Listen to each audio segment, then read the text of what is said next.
Hari ini kita perlu memikirkan ulang, bukan hanya bagaimana kita bisa menjadi orang Kristen yang baik, tapi kenapa kita jadi orang Kristen. Gejolak yang terjadi pada saat saya masih remaja dan pemuda. Saya mengatakan kekristenan gak bisa menjawab apa yang menjadi pergumulan saya kok. Saya pernah masuk panti rehabilitasi kan.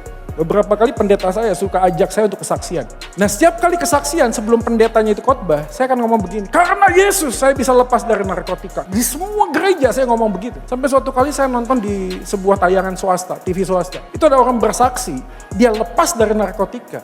Gak perlu percaya Yesus kok. Agamanya bukan Kristen. Lalu saya tertampar, saya mikir, loh lalu apa spesialnya saya? Apa istimewa saya? Kalau kemana-mana saya ngomong, karena Yesus saya lepas dari narkotika. Karena Yesus saya lepas dari narkoba. Toh itu ada orang gak percaya Yesus juga lepas kok. Gak ada bedanya. Sampai suatu kali saya ditampar oleh Tuhan melalui kebenaran firman Tuhan. Lepas dari narkotika itu bonus. Tetapi yang utama dari segalanya adalah ada Kristus yang adalah Tuhan. Yang menyatakan diri masuk ke dalam dunia ini dan menebus dosamu. Dia mau hidup bersama dengan aku yang bajingan, yang brengsek ini. Dan di situ saya menemukan inilah intisari dari kekristenan sebenarnya berjumpa dengan Yesus. Begitu kita punya sebuah konsep kebenaran masa lalu yang bukan kebenaran, lalu masuk dalam psikologis kita nyaman, ketemu sama Pak Pendeta. Yang khotbahnya dikit-dikit gini, siapa yang sakit angkat tangan, saya berdoa di dalam nama Yesus Anda sembuh. Siapa yang miskin hari ini, saya berdoa di dalam nama Yesus akan mendapatkan kekayaan. Tingkap-tingkap surga dibukakan, yang bawa helm angkat helmmu tinggi-tinggi, aku akan berdoa minggu depan tidak lagi bawa helm. Karena motornya hilang. Ya enggak, maksudnya kan bawa mobil gitu loh. Ini menjadi pergumulan kita saudara sekalian. Bagaimana mematikan apa yang kita anggap sebuah kebenaran dan melihatnya melalui Injil Kristus. Melihat Injil Kristus, melihat sosial. Dari Injil Kristus melihat kenyamanan diri itu apa.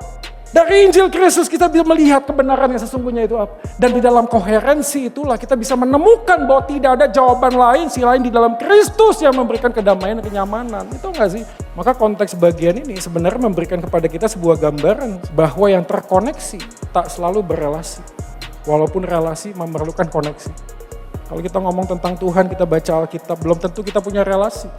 Karena jangan sampai yang kita lakukan hanyalah satu arah, kita ngomong pada Tuhan, kita bicara pada Tuhan, tapi tidak membiarkan Tuhan memimpin hidup kita dan mendengarkan suara firman Tuhan.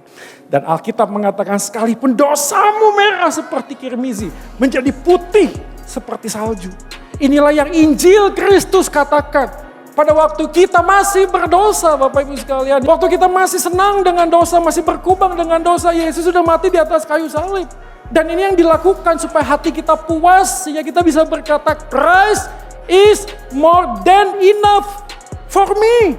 Maka dikatakan orang yang sadar bahwa dirinya tak layak dicintai, tapi tetap dicintai Yesus. Dia gak akan cari cinta yang lain, supaya bisa dianggap dirinya layak untuk dicinta. Berapa banyak orang Kristen hari ini bertanya, untuk apa ya gue hidup ya? Guys please, waktu engkau ada di dalam Kristus, tujuanmu sudah terpenuhi, yaitu tinggal di dalam hati Yesus. So whatever you do, kalau Kolose 3:23, apapun yang kamu perbuatlah seperti itu Yesus. Selama engkau sudah terpuaskan di dalam Kristus, whatever you do, apapun yang kamu lakukan, kamu bergerak dari hati Allah. Kamu bergerak di hati Yesus, mengerjakan dengan cinta kasih, apapun bentuknya. Kita berjuang dalam dunia, bukan untuk menang. Kita berjuang dalam dunia dari kemenangan. Karena Yesus sudah menang lebih dahulu. Apapun yang terjadi dalam hidupku dan hidupmu, kita lebih dari pemenang. Karena bagi kita sudah dalam genggaman kemenangan.